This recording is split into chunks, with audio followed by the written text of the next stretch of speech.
Assalamualaikum warahmatullahi wabarakatuh. Shalom, Om Swastiastu, Namo Buddhaya, salam kebajikan, salam sejahtera bagi kita semua. Sebelumnya, izin memperkenalkan diri, nama Renal Sema Basuki dari kelas 11-7.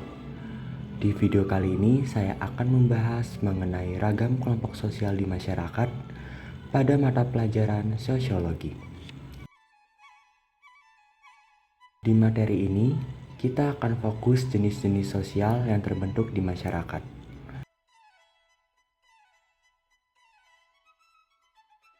Yang pertama, kelompok sosial berdasarkan jumlahnya. George Simmel membagi kelompok sosial berdasarkan besar kecilnya jumlah anggota kelompok, bagaimana individu mempengaruhi kelompoknya, serta interaksi sosial dalam kelompok tersebut. Ia menemukan bahwa hanya perbedaan 2 atau 3 orang anggota akan melahirkan dinamika kelompok yang sama sekali berbeda perilakunya kelompoknya dari waktu ke waktu. Sebagai contoh, saat satu orang makan sendirian akan berubah saat ada satu orang lagi yang menemaninya. Mereka akan terlibat pembicaraan 2 arah, yang dimana hal ini berbeda akan terjadi satu orang lagi yang bergabung untuk makan bersama. Hal ini mengubah pola interaksinya. Pada saat tertentu, 2 orang di antara mereka akan lebih berinteraksi daripada orang ketiga. Yang kedua, solidaritas mekanik dan solidaritas organik. Durkheim menjelaskan bahwa solidaritas diartikan sebagai sebuah mekanisme atau perasaan yang menjaga sebuah tali persatuan sosial.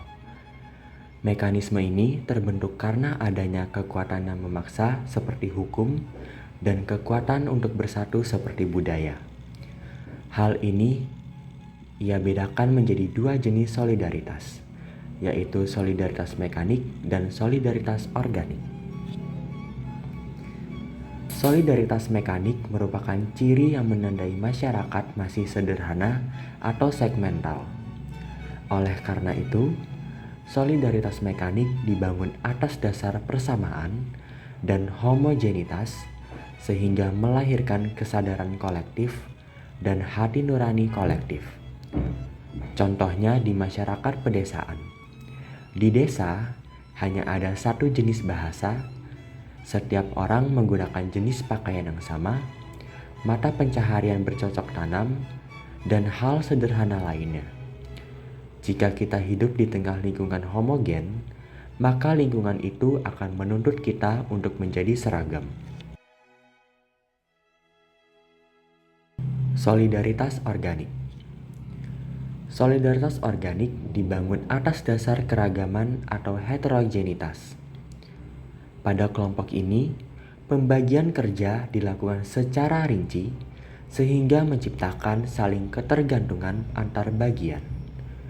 Pembagian kerja menyebabkan perbedaan antar anggota sehingga peran anggota tidak dapat digantikan secara sembarangan.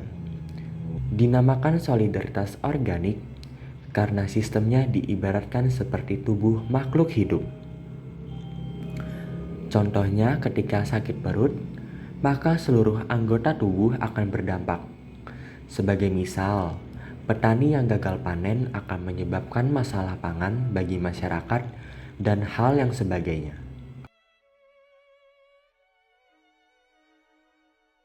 Paguyuban dan patembayan. Tonis menjelaskan paguyuban sebagai bentuk kehidupan bersama, di mana anggotanya diikat oleh hubungan batin yang murni dan bersifat alamiah serta kekal. Di dalam paguyuban terdapat suatu kemauan bersama, ada suatu kepentingan serta kaidah-kaidah yang timbul dengan sendirinya. Contohnya paguyuban yang sering kita temui dalam keluarga, kelompok kekerabatan, rukun tetangga, dan hal yang sebagainya. Terdapat 3 pokok suatu paguyuban, yaitu intimate, hubungan menyeluruh yang mesra, private, yaitu hubungan yang bersifat pribadi, khusus untuk beberapa orang saja. Yang ketiga, eksklusif, yaitu hubungan tersebut hanyalah untuk kita saja dan tidak untuk orang-orang lain di luar kita. 3 jenis paguyuban menurut Tonis. Gemeinschaft by blood, paguyuban karena darah, yaitu kelompok yang terbentuk atas ikatan darah atau keturunan atau kekerabatan, misalnya keluarga dan kelompok kekerabatan. Gemeinschaft of place, paguyuban karena tinggal, yaitu kelompok yang terbentuk akibat ikatan yang berlandaskan kedekatan letak tempat tinggal serta tempat bekerja yang mendorong orang untuk berhubungan secara intim satu dengan yang lain. Contohnya rukun tetangga, rukun warga, dan hal sebagainya. Yang ketiga, Gemeinschaft of mind, paguyuban karena jiwa pikiran, mengacu pada hubungan persahabatan yang disebabkan persamaan keahlian atau pekerjaan serta pandangan yang mendorong orang untuk saling berhubungan secara teratur. Patembayan menurut Tonis adalah ikatan lahir yang bersifat pokok untuk jangka waktu pendek, bersifat sebagai suatu bentuk dan pikiran belaka, serta strukturnya bersifat mekanis. Di dalam patembayan terdapat perjanjian berdasarkan hubungan timbal balik. Misalnya, hubungan antara pedagang dengan organisasi dalam suatu pabrik. Kelompok primer dan kelompok sekunder. Menurut Charles Horton Cooley, kelompok primer merupakan kelompok sosial yang paling sederhana, di mana para anggota-anggotanya saling mengenal, adanya kerjasama yang erat. Contohnya keluarga, kelompok bermain, dan sebagainya. Syarat terbentuknya kelompok primer menurut Charles Horton Cooley yaitu bertatap muka, kelompok kecil, adanya suatu kelanggengan, serta memiliki kesamaan tujuan. Sedangkan kelompok sekunder menurut Sukanto merupakan kelompok yang terdiri dari banyaknya orang. Sifat hubungannya tidak berdasarkan pengenalan secara pribadi dan juga tidak langgeng. Kelompok ini berkumpul hanya untuk kepentingan yang sama. Contohnya orang yang melakukan jual beli di pasar. In-group dan out-group. Menurut W.G. Sumner, dalam masyarakat muncul diferensiasi antara kelompok dalam dan kelompok luar. Kelompok dalam atau in-group adalah kelompok sosial yang dijadikan tempat oleh individu-individu untuk mengidentifikasi dirinya dalam kelompoknya. Sedangkan kelompok luar atau out-group merupakan kelompok sosial yang individunya diartikan sebagai lawan atau kelompok di luar kelompok in-group. Contohnya perilaku tawuran di beberapa kelompok masyarakat. Siswa di satu sekolah sudah merasa in-group, oleh sebab itu sekolah lain dianggap out-group. Saat ada gangguan dari luar, akan tumbuh rasa solidaritas, kesetiaan, pengorbanan ke dalam, dan permusuhan keluar. Membership dan reference. Jenis kelompok ini terbentuk berdasarkan identitas anggota secara fisik dan dikemukakan oleh Robert King Merton. Kelompok membership dicirikan sebagai berikut. Yang pertama, anggotanya hadir secara fisik atau offline. Yang kedua, anggotanya tergabung secara resmi. Yang ketiga, memiliki kartu identitas atau atribut yang menjadi simbol dari kelompok tersebut.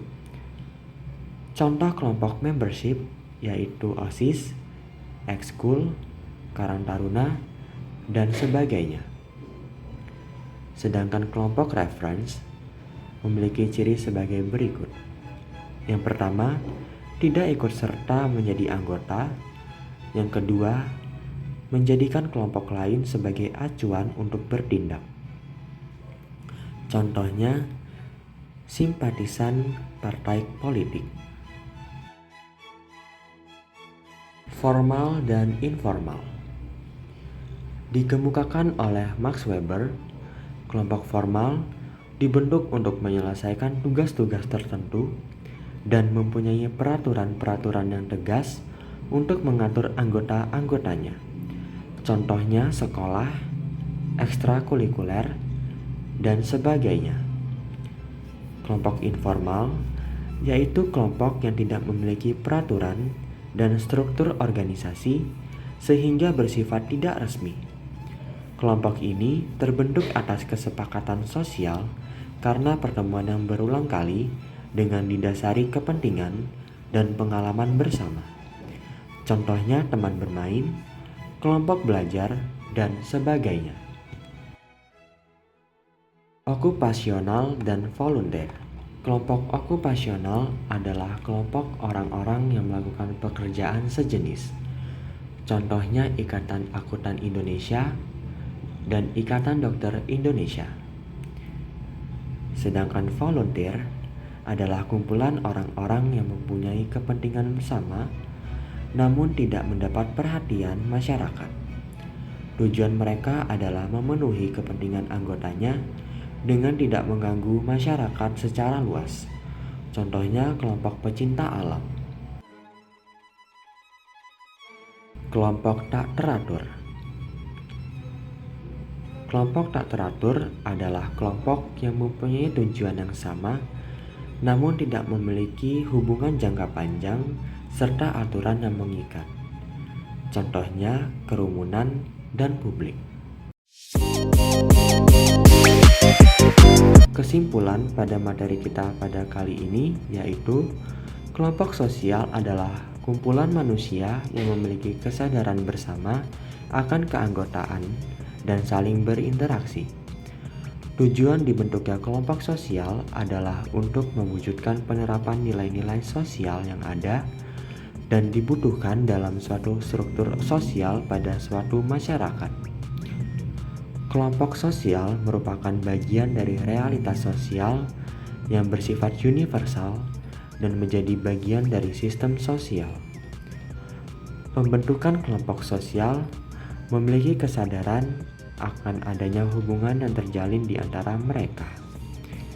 Secara sosiologis, kelompok adalah setiap kumpulan manusia yang memiliki pola interaksi yang terorganisir dan terjadi secara berulang-ulang. Hakikat keberadaan kelompok sosial bukanlah terletak pada dekatnya jarak fisik, melainkan pada kesadaran untuk berinteraksi.